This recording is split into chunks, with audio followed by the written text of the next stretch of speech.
Márcio Henrique.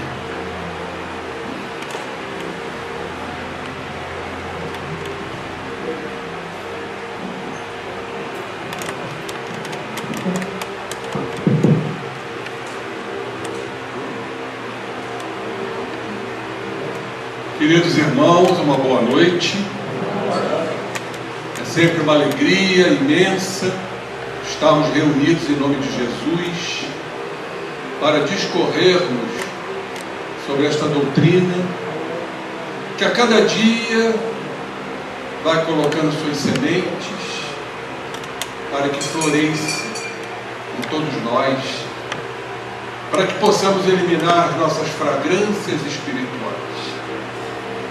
Essa doutrina realmente é envolvente e aqueles que a abraçam, a cada dia sentir-se-ão mais firmes, mais resolutos.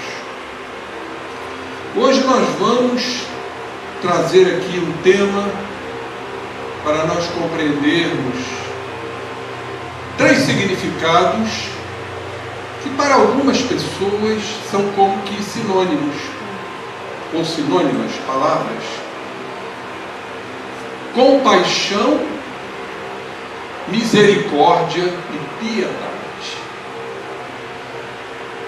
Será que são 3 termos que em verdade representam a mesma coisa? É isso que nós vamos aqui hoje discorrer, para que vocês entendam que são diferenças, que existem diferenças em compaixão, misericórdia e piedade. Ainda faço uma outra pergunta, para que ela cale fundo em nossos corações. O sentimento de perdão se enquadra nesses 3 sentimentos? O compassivo perdoa, como perdoa. O misericordioso perdoa e como perdoa.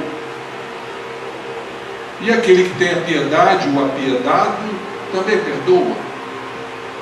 Vejam que tema fascinante, palpitante. Então vamos assim, em rápidas palavras, para depois nós esmiuçarmos mais, dar o significado. Vamos começar da piedade. A piedade é algo muito compatível conosco. Quando a gente vê alguém sofrendo, alguém enfermo, um animalzinho sendo maltratado, uma perda de um ente querido, não sabemos ainda lidar com as perdas, então nós nos apiedamos. É um sentimento comum a nós. Claro que tem aqueles indiferentes, aquelas criaturas frias, gélidas, que estão muito distantes da piedade. Mas o que eu queria ressaltar, para que a gente entenda, inclusive os outros 2 termos, os outros 2 sentimentos, que há um sentimento presente na piedade, que é inerente à raça humana: a tristeza. Então a criatura que se apieda do outro, de um animal, de um enfermo, de alguém que está prestes a desencarnar, mediante uma enfermidade dilacerante, nós nos apiedamos dessa criatura e sentimos-nos tristes. Mas, meus companheiros, a tristeza é um sentimento humano. Normalmente poderíamos definir a tristeza como algo que leva à tristeza, que se opõe à nossa forma de ser, aquilo em que em verdade estabelecemos como uma regra para nós. Então, vamos dar um exemplo para vocês entenderem. Um ente querido desencarnou, ficamos tristes, nos apiedamos daquela situação pré-desencarnatória, de agonia. E por que nós ficamos tristes? Ah, mas é um sentimento humano? Sim, é um sentimento humano, tido como normal, mas que nós temos que transcender isto. Porque Jesus jamais ficou triste. Nós vamos falar já já sobre isso. Não era um sentimento do Cristo a tristeza. Então tudo que nos contraria, tudo que se opõe à nossa forma de ser, nós nos entristecemos. Tanto isso é verdade, que a tristeza ela faz parte do quadro depressivo, que é uma enfermidade, é uma psicopatologia. Não é frequente, mas também não é infrequente a tristeza no quadro depressivo. O depressivo fica triste, fica melancólico. Interessante a palavra melancolia, que nos remete aos antigos. Melancolia quer dizer bilis negra.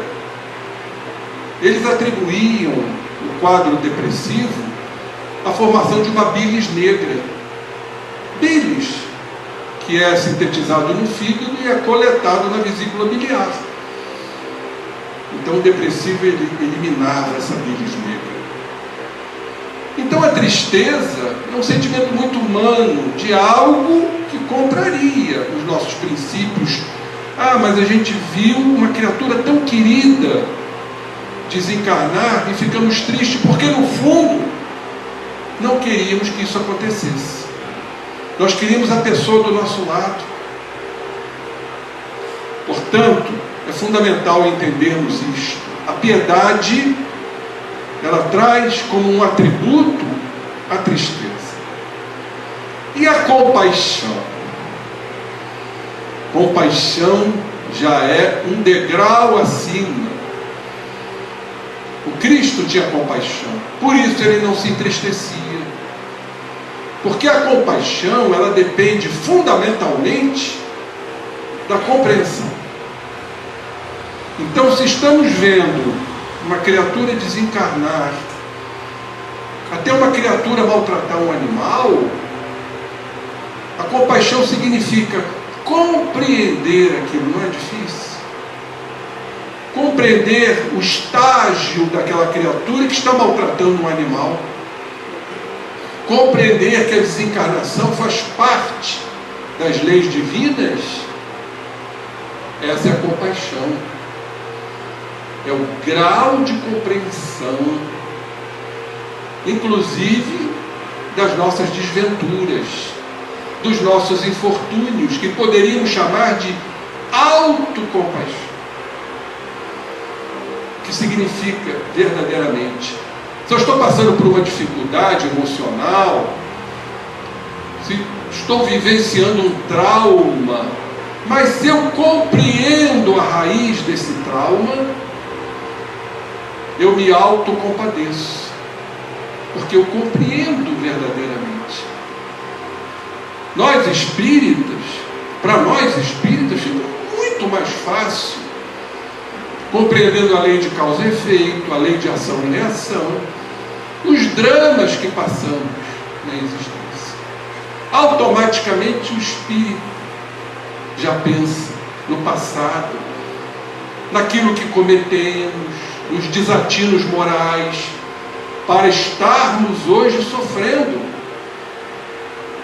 Porque se não compreendermos as existências pregressas, nós não vamos compreender a realidade que estamos vivenciando, que para muitos é absurda.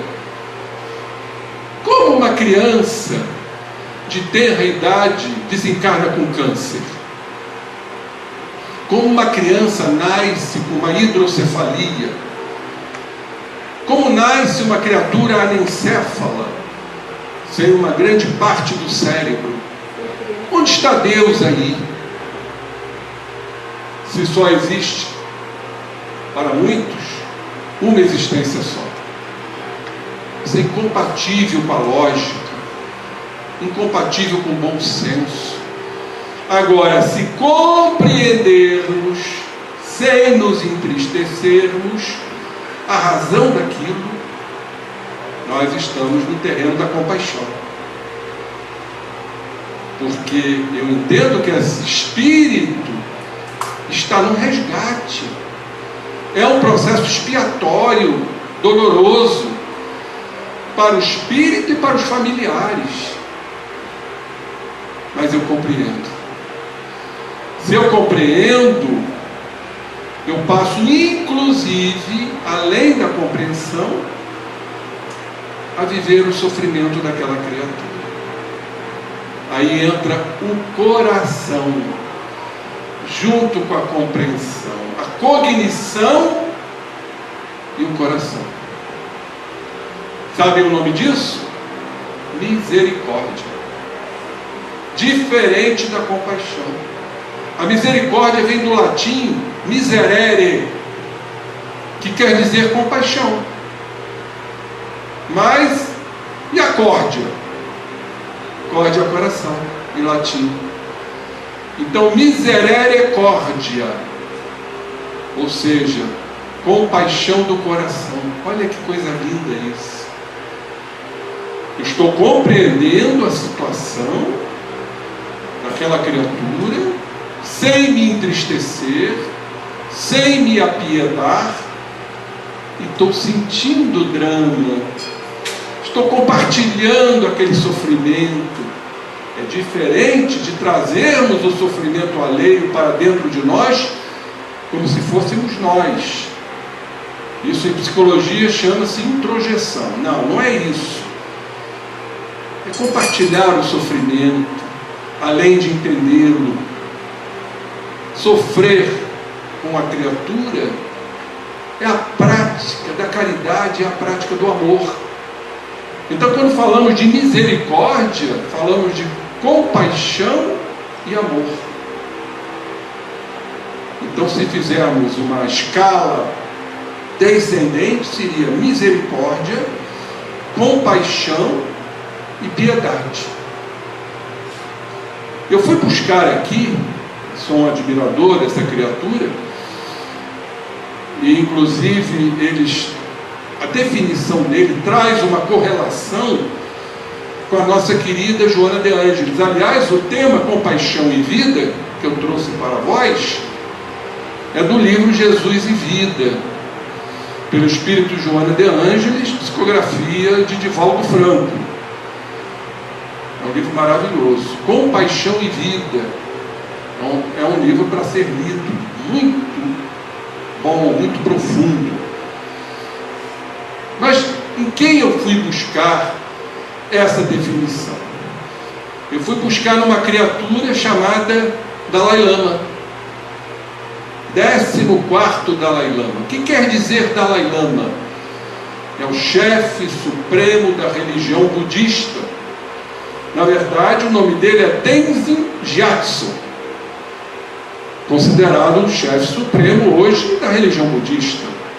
É o 14º Dalai Lama. É igual mais ou menos na Igreja Católica, os papas, né? Pio X, Pio XI.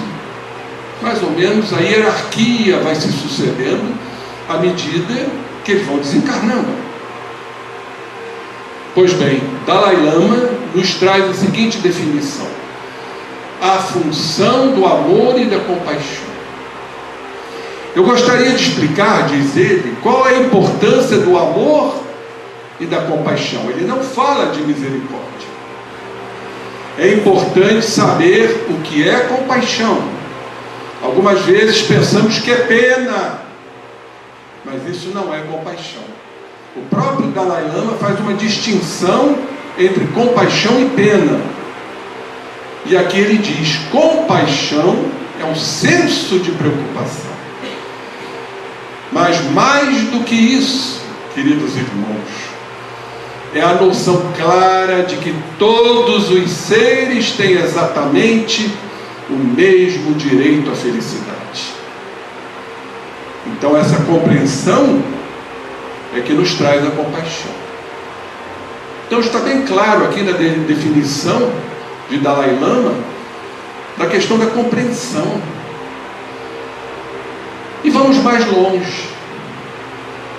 Se eu entendo, compreendo a atitude infeliz daquele irmão, que por uma palavra mais ácida, avinagrada, me ofendeu, e é natural que nos magoemos, a mágoa é um sentimento muito presente na condição nossa, de espíritos imperfeitos, da terceira ordem, segundo a escala de Allan Kardec, no Livro dos Espíritos.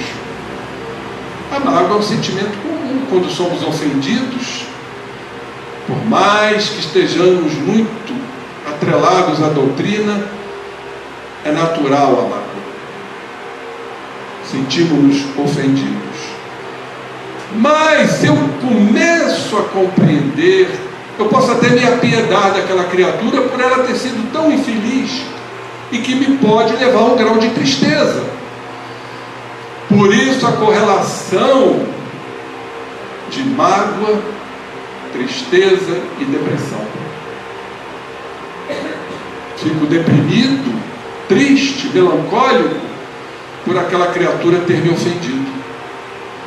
Mas se eu abro meu campo perceptivo, compreendendo que aquela criatura foi infeliz, o que fez ela tomar aquela atitude, eu começo então a colocar em exercício a compaixão, que chamamos também de ressignificar a atitude do outro, porque o perdão inicia-se na ressignificação, ou seja, tentar entender o outro, tentar compreender o outro, colocar-se no lugar do outro, para poder compreender por que ele fez aquilo. Então isso está muito claro, isso aí já são os pródromos, ou seja, o início de uma compaixão. Agora vocês imaginem o Cristo, olhando aquela humanidade, os próprios apóstolos, que grau de compaixão e misericórdia tinha Jesus. Mas ele não se entristecia. Nós vamos trazer isso aqui depois, está na Bíblia. É importantíssimo entendermos isso, porque eu vejo companheiros dizendo: ah, mas Jesus ia lá para o Monte das Oliveiras muito triste com a humanidade. Não, ele ia num grau profundo de misericórdia e de compaixão. Então, se nós entendermos que aquela criatura também tem direito à felicidade, nós passamos a compreendê-la. Diz aqui mais Dalai Lama: muitas vezes nosso senso de preocupação com o outro depende da atitude que ele adota. Olhem só, se a pessoa age de forma negativa, nos ofendendo, nos magoando, diz ele, o senso de compaixão desaparece. Significa que ainda não estamos solidamente sedimentados na compaixão. É uma ideia apenas, de tentar compreender o outro e ser compassivo. Daí, na prática, vai uma distância muito grande. Mas um senso de compaixão verdadeiro é o que nos leva a ver o outro como tendo exatamente o mesmo direito que eu à felicidade. Ele vai ser feliz. Ele está no seu processo de crescimento, se avantajando no campo do entendimento também, porque o trabalho inicia-se conosco. Não foi o que Jesus falou? Amar a Deus sobre todas as coisas, ao próximo como a ti mesmo. Então é onde inicia-se o amor e a compaixão e a misericórdia em nós mesmos. É o alto amor, é compreender a razão do meu sofrimento. Não fico triste diante disso, porque é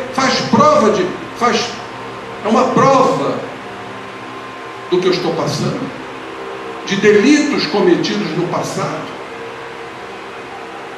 Vejo a maturidade do espírito, porque sabemos que tudo depende do senso moral, da maturidade do senso moral, como nos afirma o emérito Allan Kardec.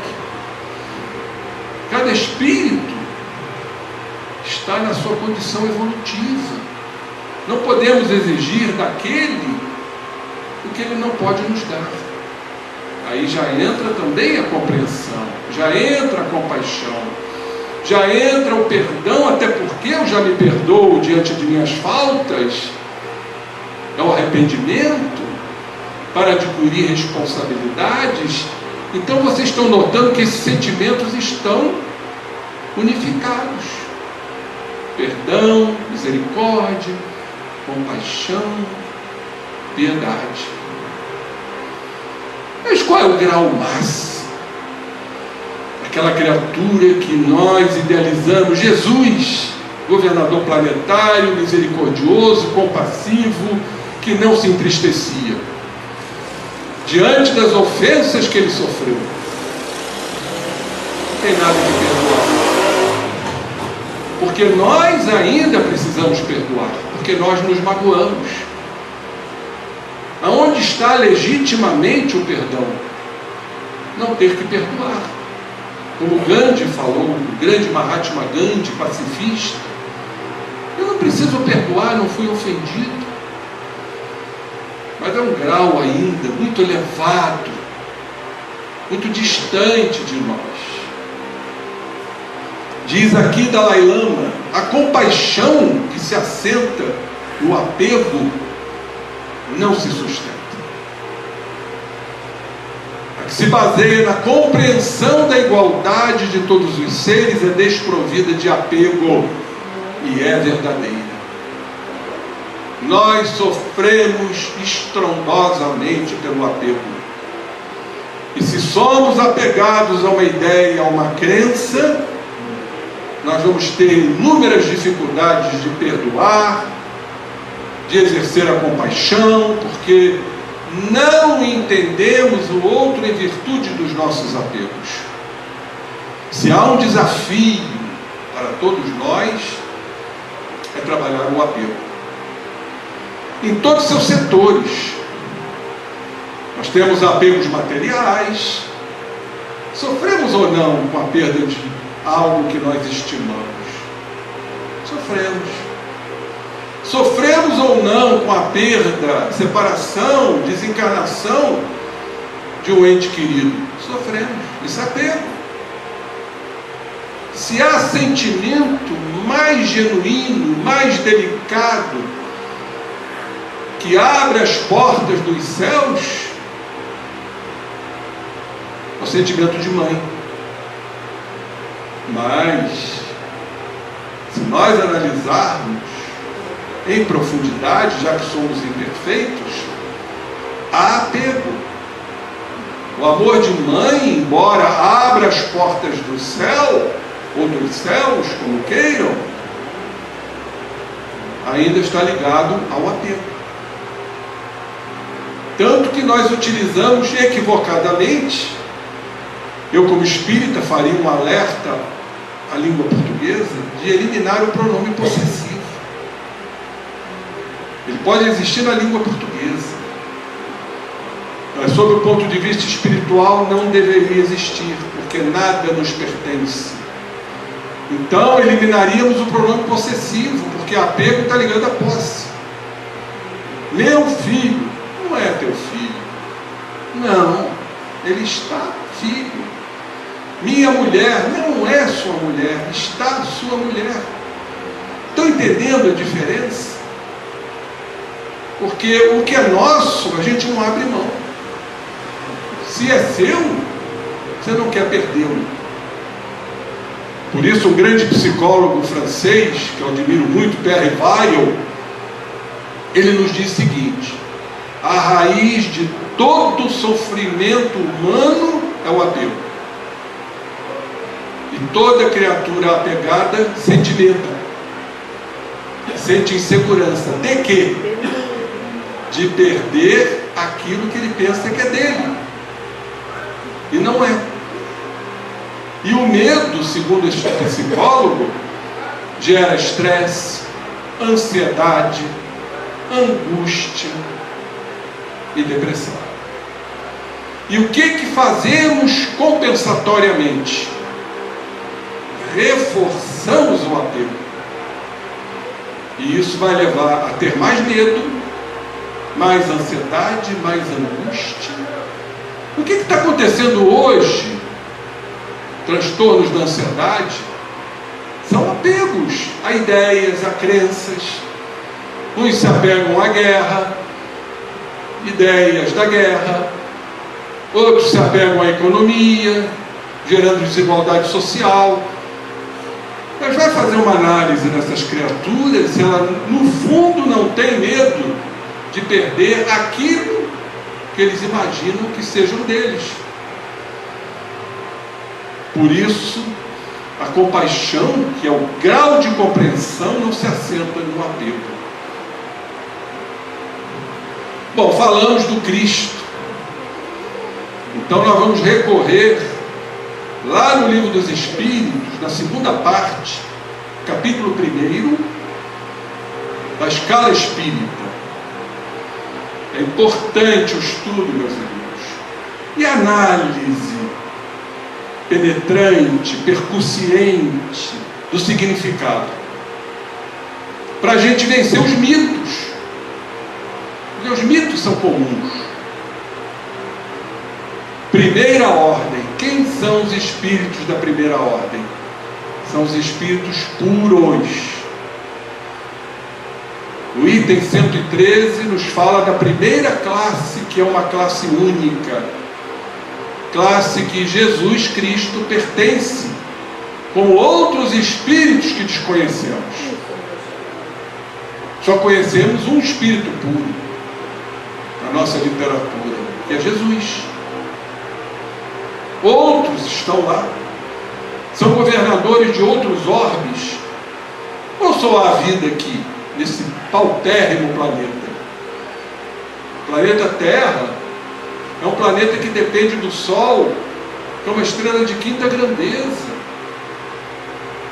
É uma estrela dentre bilhões de estrelas de uma galáxia, de bilhões de galáxias.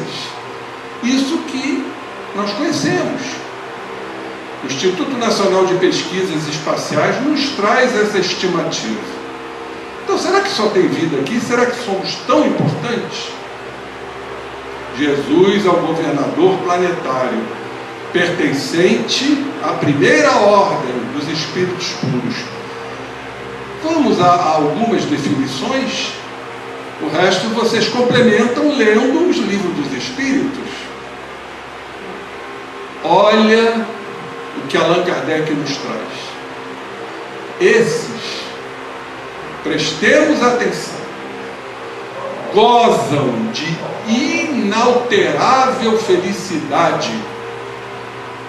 O que isso tem a dizer?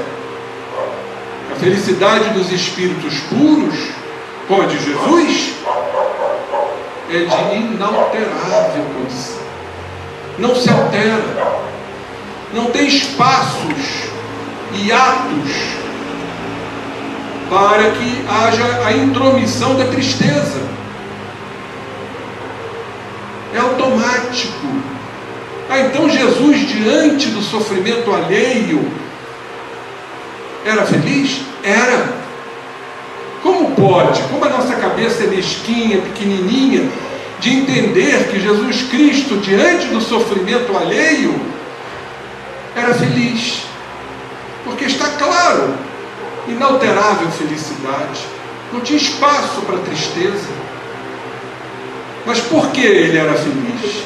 Porque ele compreendia que tudo passaria, como diz Maria, mãe de Jesus, informando a Chico Xavier, tudo passará. Então, se a gente entende que esses momentos negativos, adversos que passamos, passará, fica mais fácil a gente compreender. Então não há espaço. É igual ao amor. Quem ama verdadeiramente não tem espaços para o desamor. Estou me referindo, obviamente, ao amor incondicional, que é o do Cristo.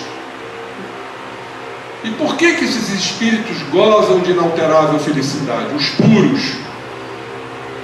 Porque não se acham submetidos às necessidades, nem às vicissitudes da vida material. Então, as adversidades, os infortúnios, esses espíritos não se submetem a isto. Eles estão no outro degrau de compreensão, de compaixão, de misericórdia. Então, meus queridos irmãos, não cabe espaço para tristeza. Agora, essa felicidade não é aquela da ociosidade monótona, a transcorrer em perpétua contemplação. Não. Não é que vamos desencarnar e um dia seremos anjinhos com asas, naquela monotonia, naquela ociosidade, sem trabalhar, sem produzir, porque há uma diferença muito grande entre trabalho e evolução. Jesus foi muito claro: meu Pai trabalha, Deus trabalha, e eu também trabalho. Deus não cria incessantemente espíritos, orbes, galáxias. Então Deus trabalha, e Jesus também trabalha. Não quer dizer que ele tem ainda que evoluir. Isso seria desigual. E se Jesus continua evoluindo, e muitos acreditam que é uma evolução infinita, jamais chegaremos a Ele. Isso é injusto, isso é desigual. Ele nos aguarda. Tanto que nos disse: nenhuma de minhas ovelhas se perderá. Todas chegarão, o rebanho chegará ao meu redil. Agora vamos prestar atenção para explicarmos, conceituarmos exatamente tudo que falamos até então. Vamos buscar lá no Evangelho de João, capítulo 16, versículo 20, palavras de Jesus. Em verdade eu vos digo, vós gemereis e vos lamentareis, enquanto o mundo se alegrará. Sereis contristados, mas a vossa tristeza se converterá em alegria. Meus queridos irmãos, o que precisamos mais para entender? Que Jesus já ultrapassou a conversão, que os gregos chamam de metanoia ou treia. Jesus era um convertido. Ele está a anunciar para nós que um dia a nossa tristeza se converterá em alegria. Ou seja, chegaremos à condição que ele já atingiu, de perfeição relativa, gozando de inalterável felicidade. Nossa felicidade é muito pequena ainda nos apegamos às felicidades materiais, que muitas vezes são convenientes. Eu, por exemplo, passei por uma felicidade agora recente, que foi compartilhar o aniversário do meu irmão Mário Márcio. Fui lá comer uma pizza, comer um quibe, né, vegetariano. Mas não foi bom? Ah lá, ele está confirmando. Foi ótimo, nos abraçamos, conversamos. Ainda são felicidades importantes para nós. Mas a gente já viu que nessa felicidade ali nos harmonizamos como irmãos que somos, trazendo alguns lampejos da felicidade real, que é a espiritual. Essa não cabe tristeza, desde que a criatura se converta. Olha o que Jesus disse: em verdade eu vos digo, vós gemereis e vos lamentareis, enquanto o mundo se alegrará. que Jesus quis dizer com isso? Aqueles que sofrem, vinde a mim, vós que sofreis, porque eu vos aliviarei, disse o Cristo. Mas já compreende o seu sofrimento? Já compreende a sua aflição? Muitos ainda lamentam o estado em que se encontram, mas ele aqui faz uma distinção: enquanto o mundo se alegrará.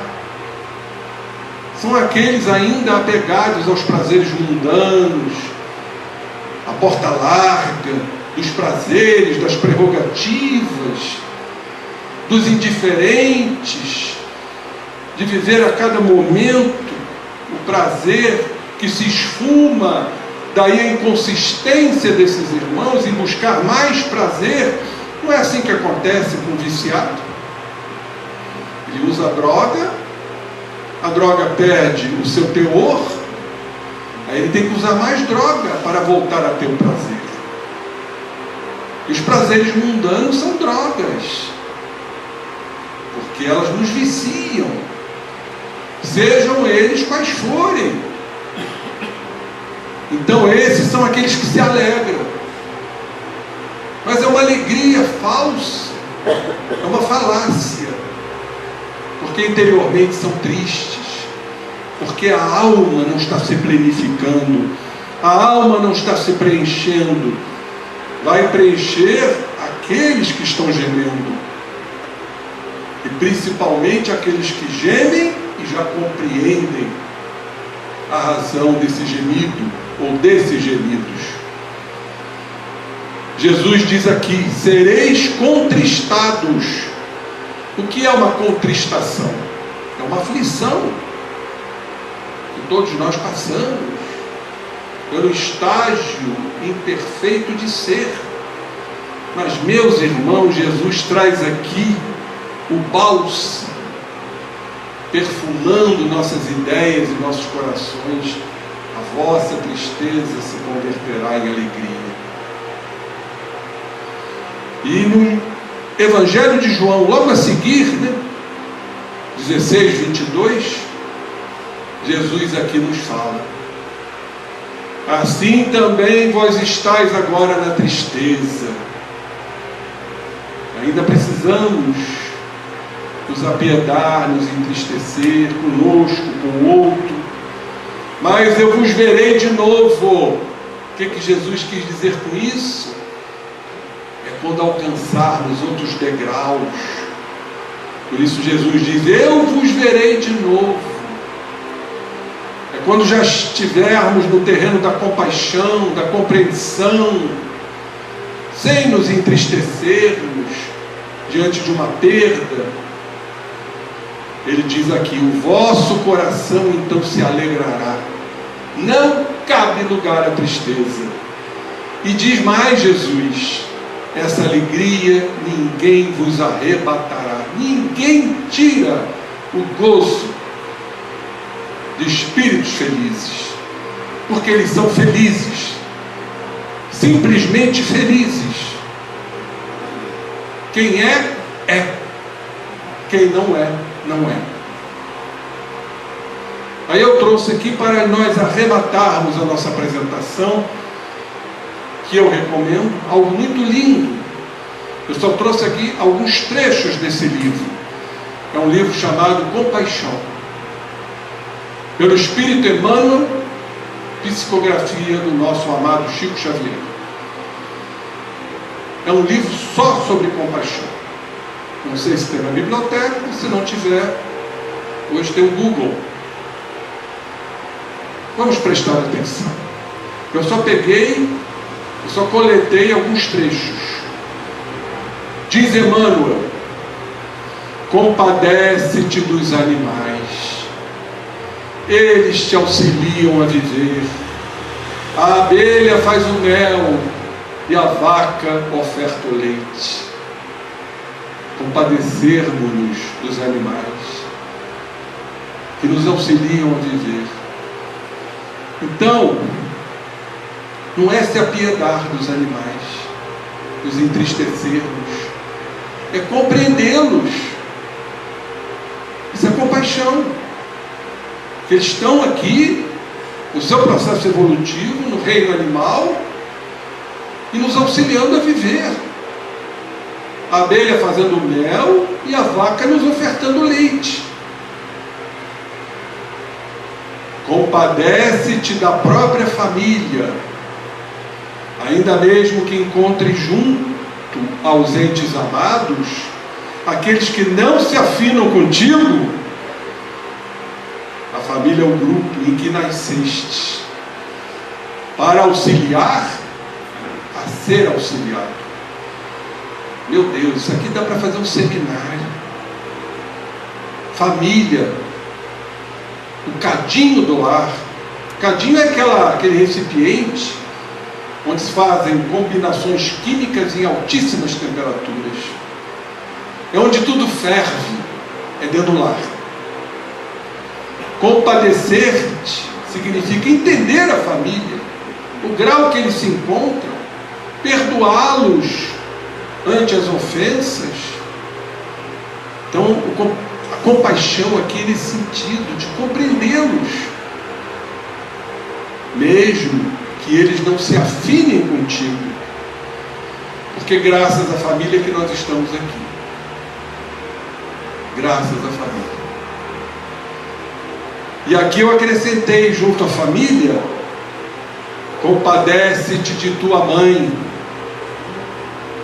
ainda que ela não possa ser como desejarias, ela na condição de valente heroína, pelas dificuldades e obstáculos que venceu para trazer-te à luz. Compadece-te de tua mãe.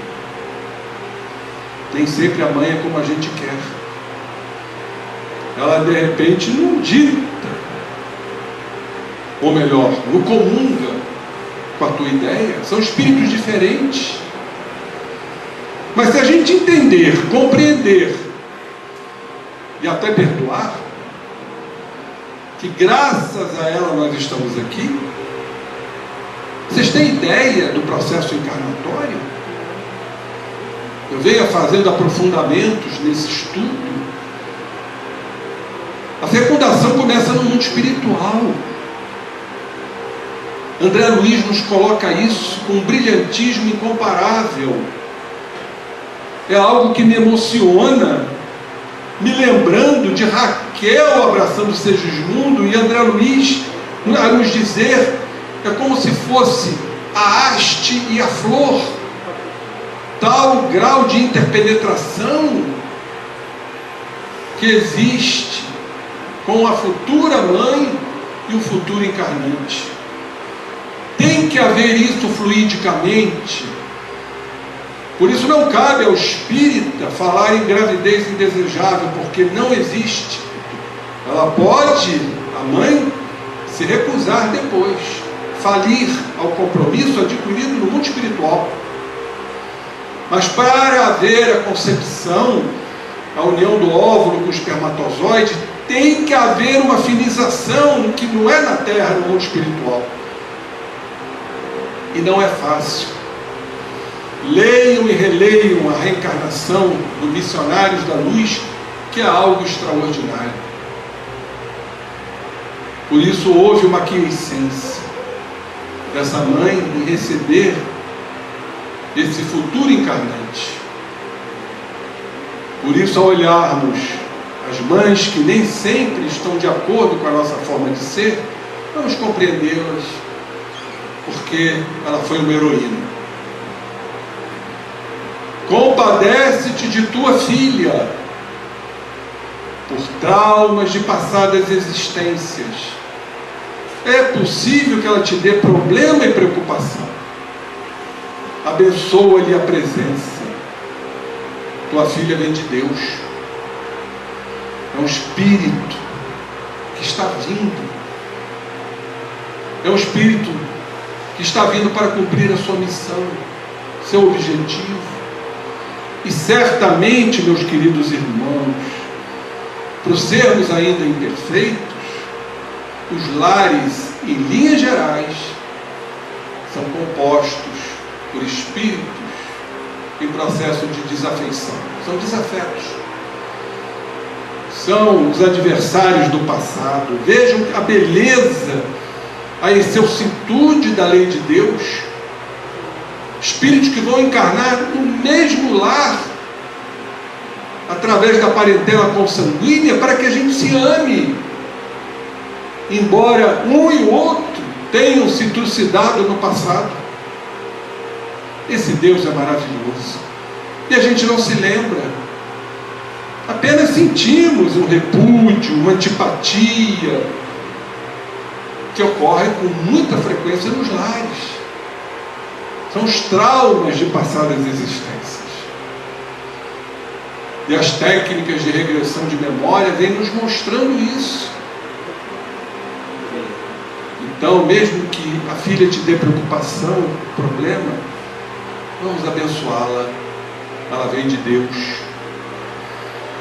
Compadece-te do doente. Já falamos sobre isso. Entenda, compreenda que aquela criatura está passando momentos difíceis, aflitivos. São os cilícios, como a gente diz, por uma razão muito simples. Está ali purgando suas faltas. Eu costumo dizer, como médico, e isso é um paradigma revolucionário dentro da medicina estuante, a medicina humana. Eu digo isso, eu não tenho nenhuma reserva, nenhuma preocupação de que não me entendam. Eu falo isso constantemente, quase que todo dia, que eu lido com doentes. E eu digo, não tenho medo de dizer, companheiro ou companheira, não existe a doença. Como não, doutor? Eu sou hipertensa, eu sou diabético, eu tenho uma doença autoimune. Meu querido irmão, não existe a doença. Então o que existe, doutor? Existe o doente. Você só adoece no corpo porque a sua alma está doente. Faça uma reflexão, olha aí a autocompaixão, a autocompreensão da razão da sua enfermidade. Você chegará a um denominador comum. Não resta nenhuma dúvida a esse respeito.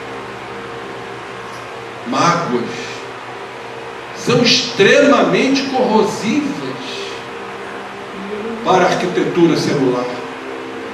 Vocês não têm ideia do que acontece na intimidade celular quando chega aquela energia de mágoa, de tristeza, de revolta.